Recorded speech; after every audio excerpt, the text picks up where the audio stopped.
I said, well, then what about big G, the gravitational constant, known in the trade as big G? It's written with a capital G, Newton's universal gravitational constant. That's varied by more than 1.3% in recent years. And it seems to vary from place to place and from time to time. And he said, oh, well, those are just errors. And unfortunately, there are quite big errors with big G. So I said, well, what if it's really changing? I mean, perhaps it is really changing. And then I looked at how they do it. What happens is they measure it in different labs. They get different values on different days, and then they average them. And then other labs around the world do the same, and they come out usually with a rather different average. And then the International Committee on Metrology meets every 10 years or so and average the ones from labs around the world to come up with the value of big G. But what if G were actually fluctuating? What if it changed? There's already evidence, actually, that it changes throughout the day and throughout the year. What if the Earth, as it moves through the galactic environment, went through patches of dark matter or other environmental factors that could alter it?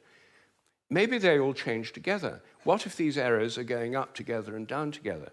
For more than 10 years, I've been trying to persuade metrologists to look at the raw data. In fact, I'm now trying to persuade them to put it online on the internet with the dates and the actual measurements and see if they're correlated, to see if they're all up at one time, all down at another. If so, they might be fluctuating together, and that would tell us something very, very interesting. But no one has done this. They haven't done it because G is a constant. There's no point looking for changes. You see, here's a very simple example of where a dogmatic assumption actually inhibits inquiry. I myself think that the constants may vary quite considerably, well, within narrow limits, but they may all be varying.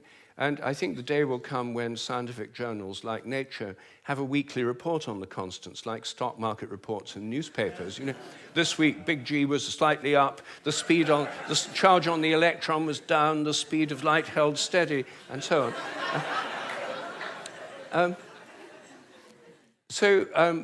That's one area, just one area where I think thinking less dogmatically could open things up.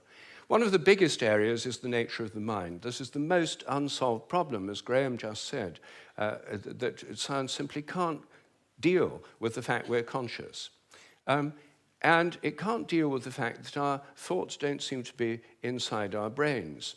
Our experiences don't all seem to be inside our brain. Your image of me now doesn't seem to be inside your brain, yet the official view is there's a little Rupert somewhere inside your head, and everything else in this room is inside your head. Your experience is inside your brain. I'm suggesting, actually, that vision involves an outward projection of images. What you're seeing is in your mind, but not inside your head. Our minds are extended beyond our brains in the simplest act of perception.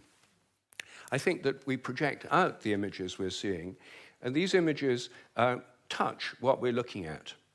If I look at you from behind, you don't know I'm there. Could I affect you? Could you feel my gaze? There's a great deal of evidence that people can. The sense of being stared at is an extremely common experience, and recent experimental research suggests it's real. Animals seem to have it too. I think it probably evolved in the context of predator-prey relationships. Prey animals that could feel the gaze of a predator would survive better than those that couldn't.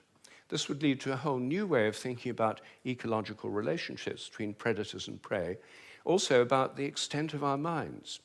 If we look at distant stars, I think our minds reach out in a sense to touch those stars and literally extend out over astronomical distances.